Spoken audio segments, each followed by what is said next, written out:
Satiksmes ministrija ir institūcija ar savām tradīcijām un vairāk nekā 100 gadus senu vēsturi. 1918. gadā to dibināja kā Satiksmes un darba ministriju, bet 1920. gadā tā ieguva savu pašreizējo nosaukumu.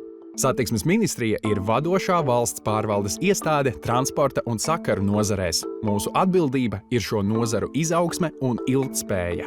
Mūsu misija ir veidot un īstenot konkurētspējīgu transporta un sakaru politiku, kas ir pamatā ilgtspējīgai nozaru attīstībai un valsts iedzīvotāju labklājībai.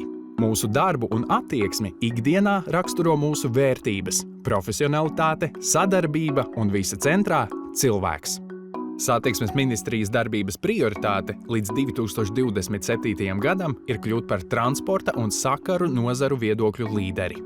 Tāpat prioritāte ir mūsu darbinieki. Mēs vēlamies piesaistīt jaunus profesionāļus un veicināt esošo darbinieku izaugsmi. Satiksmes ministrs ir valdības loceklis, kurš atbild par satiksmes un sakaru nozari. Ministrs izveido biroju, kas nozaru tvērumā nodrošina politisko analīzi un rod risinājumus problēmām, kā arī informē sabiedrību par ministra darbību. Satiksmes ministriju vada valsts sekretārs, kurš ministriju pārstāv augstākā līmeņa sanāksmēs, kā arī atbild par valsts kapitāla daļu turētāju funkcijām, ministrijas darbības tiesisko nodrošinājumu un citiem jautājumiem. Mēs veicinām 9 transporta un sakaru nozares jomu attīstību nacionālā līmenī.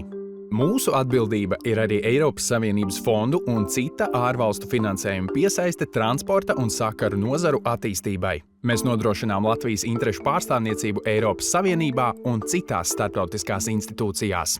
Atbilstoši nozarei sadarbojamies ar kolēģiem ministrijas padotības iestādēs un kapitāla sabiedrībās, kurās ministrija ir valsts kapitāla daļu turētāja.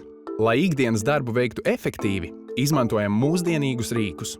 Dokumentu pārvaldības sistēmu DocLogix, personāla lietvedības portālu VizmaHop, darba izpildes novērtēšanas informācijas sistēmu Nevis, kā arī tiesību aktu projektu publisko portālu TAP. Iekšējās komunikācijas veicināšanai lietojam mūsu iekštīklu, kurā atradīs intervijas ar kolēģiem un citas aktualitātes.